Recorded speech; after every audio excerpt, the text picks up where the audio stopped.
Hi, Lawson. My name is Emily. I'm going to be one of your counselors here today. Hi, Emily. Welcome. Thanks. How are you doing today? I'm getting by. I mean, nothing exciting. How about Nothing yourself? exciting? It's been going really well here today. It stopped raining, so that's always nice. It is. Yeah. So what's been going on? You said you just have been getting by. Yeah. Tell me about what that looks like. I mean, it's the same day every day. I don't know. Work. Go home. Sit around. Get up the next morning and do the same shit. Okay. So where do you work? I work for the newspaper. How do you like that? It's a family thing, so I kind of feel obligated to do that. So does everyone kind of work for the same company? Tell me about the dynamics in there. We don't work for the same company, but my dad grew up. His first job was throwing newspapers. Now he owns his own group of newspapers. My brother worked for them for a time, and now I publish a little group of newspapers myself. Wow, so you're quite accomplished. You know, sometimes I feel like I am, yeah. You said sometimes. When do you not feel like you're that accomplished? When I have, a bad month at the paper, when something goes wrong, I feel like I've been called out. Like, now everybody can see I'm some inexperienced kid running some newspapers. Yeah. So you're not feeling so confident in those times of distress? No, I think I'm not feeling confident a lot of times, and then when that happens, I feel like I've been called out. So you kind of feel like a fish out of water. Yeah, I don't know about fish out of water. I just feel like the spotlight's on me. All right, now we see that you have no idea what you're doing. Other times, things are going well. We don't really care.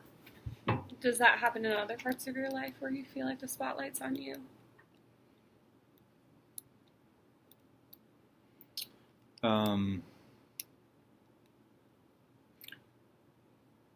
I guess at home. I don't know. I feel like I know what I'm doing there, and that may be the problem, that I feel confident, but I don't know. So yeah, I don't know. Right now, work is the only place that feels like, they pull back the curtain and it's not the Wizard of Oz. And you feel like you have a lot of obligations, it sounds like. I do. It's a family company, and I know the owners, and I feel a lot of pressure to be successful there. I mean, because it's a family. It's not some corporation. It's a family I know and have dinner with, and kind of keeping up their livelihood is a lot to carry. So what does success look like for you? I have in mind a picture of what the newspaper would look like, newspapers would look like, and that is kind of a focus on digital content and kind of turning the model upside down and having the community essentially put together the content and then have us publish it. So, and then having a pretty strong regional connection. But right now, nobody wants to put money into digital. I'm just sitting on some old newspapers. I mean, we do well most of the time. So. It seems like you have a vision of where it could go, but you're kind of feeling boxed in a little bit. Very. Okay. Very boxed in. So how do we kind of create those aspirations and move forward with them? What are some goals that you could work on right now to kind of hopefully get to that point of that digital media? Um,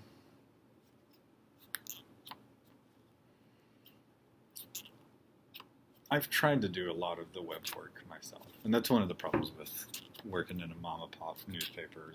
I run the press, I write the stories, I sell the ads.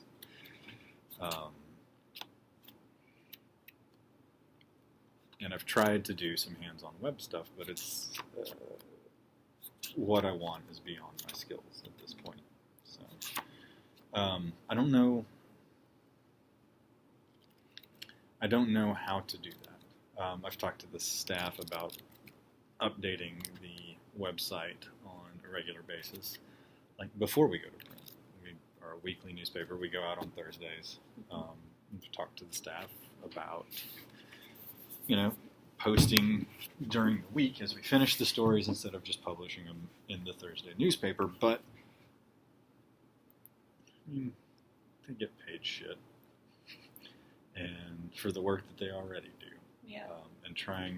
I feel guilty trying to push them to do more. Well, it seems like you have a lot on your plate as well, and you're pretty stretched thin. Yeah, I am. So do you feel like you're biting off more than you can chew? Sometimes. I think that has a lot to do with when that spotlight shines on me, because I am doing a pretty crappy job trying to keep all of the plates spinning. Some of them are falling down and breaking. Yeah, you can only do so much with given the hours and what you have to do and workload. Yeah. And I'm there a lot. How often are you there? I get there around 8 and sometimes don't leave till 9 or 10, depends on what's going on as far as a project. Wow. And I feel really shitty. Even my pregnant wife has come in to help at times. So. Oh, wow. Yeah, there's a lot of shame there. Tell me about that shame. She's pregnant, and I hate having to ask her to come down and help out, putting inserts in the newspaper or whatever it is. She is willing to do that, but my pregnant wife shouldn't have to do that. So I feel guilty, I feel shame that she's doing that. On the other hand, it's a good model for the employees. Bring your spouse to work day? No, just even if you're pregnant, get on the line. Oh wow. Do you often use sarcasm? Yeah, a lot. Okay. It's a lot easier than dealing with shit. Yeah, I understand that. What's underneath that for you when you kind of talk about that guilt? What other emotions kind of are there? I'm a pretty shitty husband already. And then asking my wife to come in while she's pregnant. I don't know. Why do you say you're a shitty husband? I feel distant. And I feel...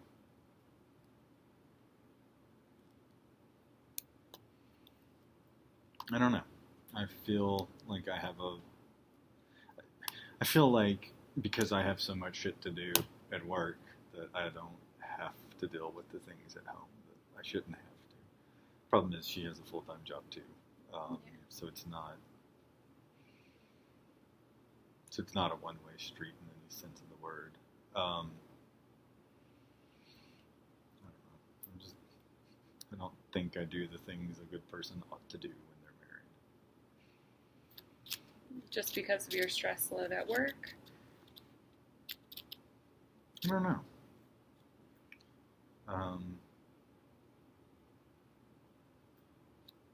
I don't think there's a real connection there anymore. There's a lot of distance in our relationship. And I remember, this is how shitty a husband I am, right? So, we decided to stop not trying to get pregnant, right? And we we had the conversation that it took her family a year to get pregnant, and so she was like, "Oh, it's gonna take a while, so we don't have to worry about it." And she was pregnant the next month.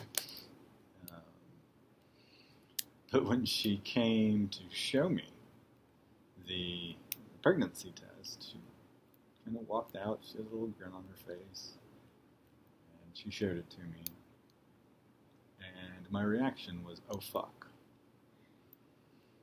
So yeah, that's the level I'm functioning at in my marriage. Has it always been that way? Probably.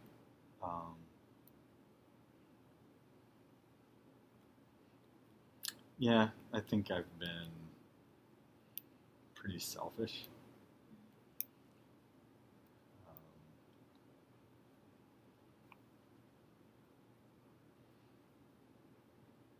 I don't know. There's not. I think when I got married, I was afraid of being alone. I think I was afraid that this was it. This was my last chance. And that was what you're supposed to do next anyway, right? You've been dating for a few years. So you kind of felt like it was an obligation to get married at that point in your life, would you say? Because it was the natural progression? I think it was less that than if I don't do this, I'm not going to have anybody. Okay. Have you always felt that way?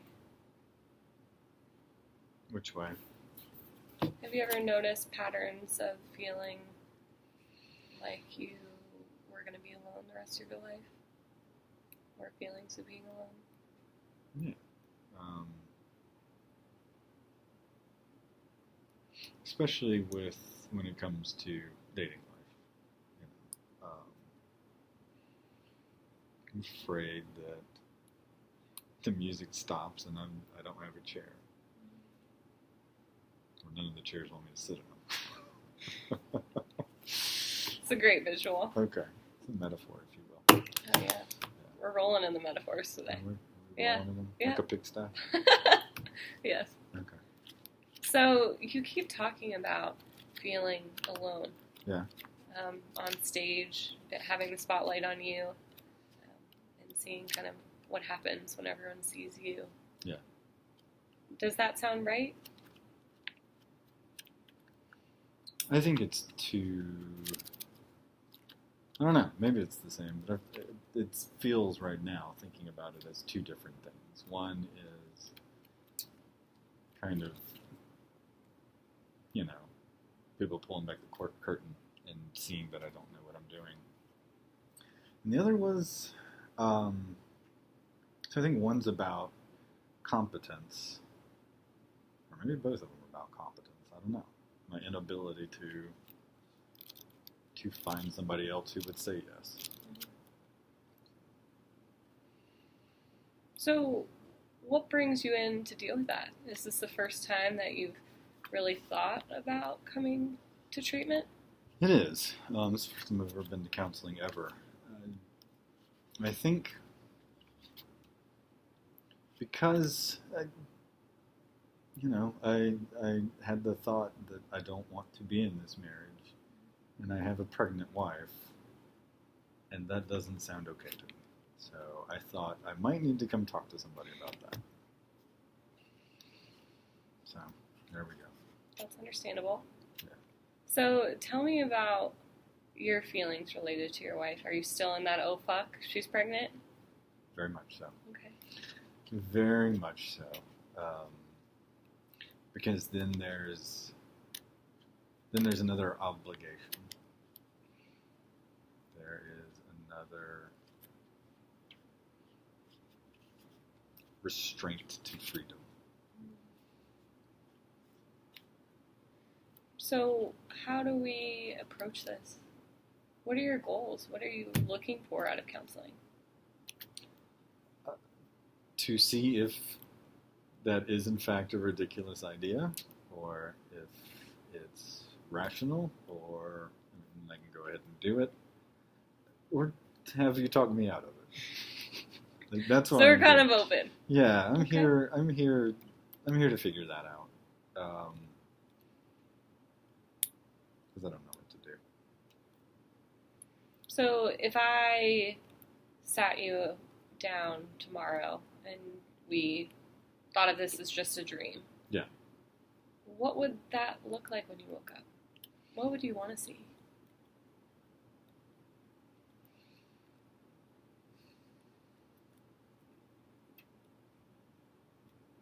Financial comfort comes to mind first, and that sounds ridiculous. But No. financial comfort comes Okay. to mind.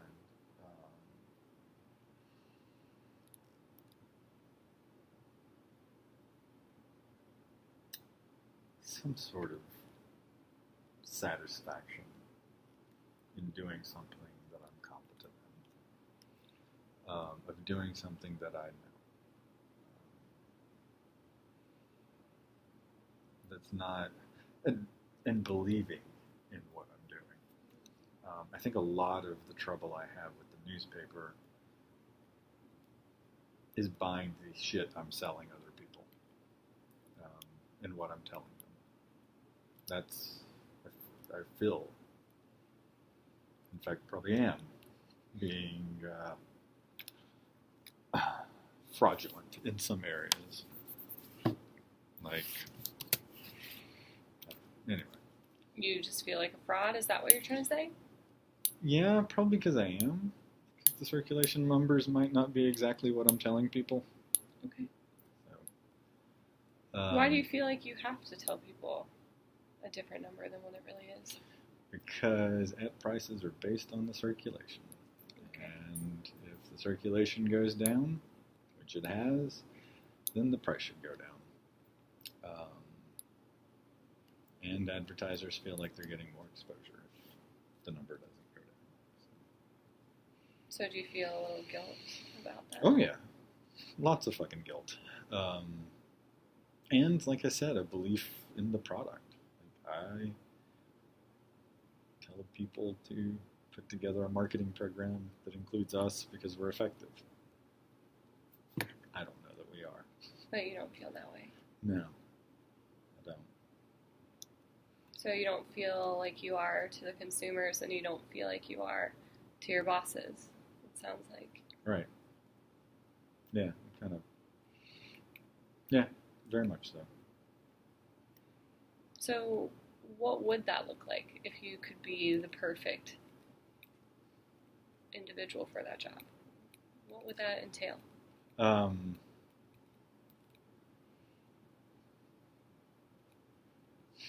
I'd have to believe in my product. Okay. And I think a lot of it comes from that. If I believed in it, if I knew it was effective, then it would be easier to operate, and it would be easier to make money and not feel insecure about that piece for the owners. So that's what that would look like. I feel like I have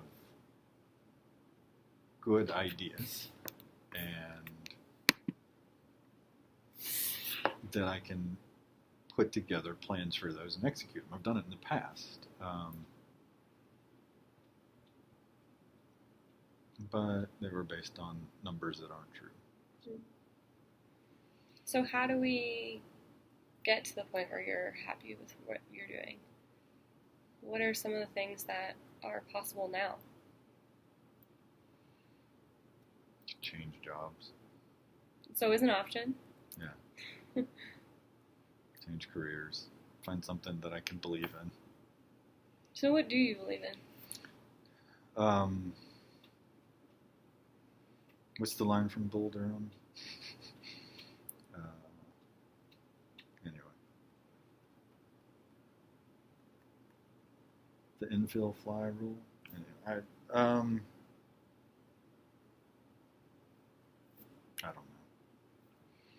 I mean, I'm talking about tangible things. Like, I could believe in a product and sell it. I don't want to be in sales, though. I'm so fucking tired of selling things. Fucking tired of selling things. So if I could give you a dream job, What would that be? I would be the skipper of an America's Cup yacht. That is pretty awesome. So have you always grown up on the water? No, in fact, I've grown up as a landlocked child with my heart at sea. I remember the first time I watched the America's Cup and I fell in love. Like, absolutely fell in love. And it's the stupidest race ever because they're going really slow and it's a bunch of millionaires chasing the cup. But, well, what does that represent to you? There's a lot of... It's a game, and Okay. it's a strategic game, and it's a design game, too. So, like, the idea of designing things and then playing the strategy with those just appeals to me. I don't know. Absolutely love it. That's really cool. Yeah. I think that open water concept that you're talking about feeling as though you were a landlocked kid, but your heart's always at sea, kind of it has some great symmetry from what you're kind of describing within your own life. I think it is a good metaphor. I think it's a great metaphor for what's going on. The problem is, those guys grew up on the sea. And I'm, 20 years behind the learning curve for them.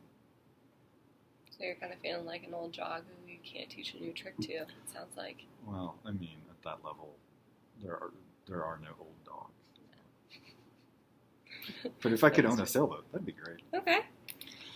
I Some don't know. long distance goals there. Yeah, so that would be fun. Okay. What's funny is there's like 3 things I knew I could do in life that I'd never done before. And one of those was sail a boat. And the first time I got on one, I could sail it. So that was fun. And that wasn't until I moved to Indiana. So Indiana, of all places. I never got to the water, except to the lake. And, yeah. So that's what I'd do. That's the job. That's my dream job. Okay. So even in your description there, you said you never thought that you could sail a boat, but then the first time you did it, you were able to do that. It sounds like you have these ideas or kind of like beliefs about yourself that you feel you can't overcome.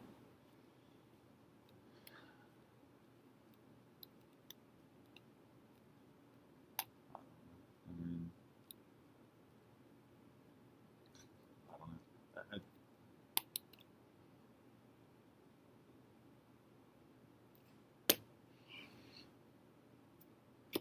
Does that bring up some feelings for you? I can see that you got visually upset during that. What did it bring up? I don't know. I don't know. I know it's tough and we just met, so we can definitely work on it. Okay. But if we took a look outside, where do you think that affects you? Those feelings. Wanting to do something else with my life? That probably has a lot to do with my marriage. Okay. Has a lot to do with my career. Yeah. Yeah, I want to do something else with my life. The problem is, there are other people that are affected by it. So change is always going to happen, right? Yeah. So would it be positive for you to be happy with that change? Would you be most effective? Not if I you had were to that? carry guilt from screwing people over because I made that change. So how do we create change, positive change for all involved? What would that look like? I don't know. That's why I'm here. I have no idea. If I could make the change, I would have done it. Yeah. Well, I'm definitely here to help you with that. It sounds like some of your concerns come from your self-worth and self-esteem. Is that something that you're willing to look at? Yeah. I mean, I'm willing to look at anything. I'm tired of feeling the way I feel. Well, I think insight into that is the first step about recognizing what you want to change. So I think this will be a great relationship to kind of look at things a little bit differently and see other areas. Yeah. Okay. Well, I hope we can do that in the future. You want to come back next week? Can we come back Tuesday? What's today? Today's Monday. I think maybe I'll give you some homework if that's okay. All right. Okay. And that way we can kind of see what some of your long-term goals and short-term goals are. Okay. And then allow you to process this session a little bit longer. Okay. So does Friday work?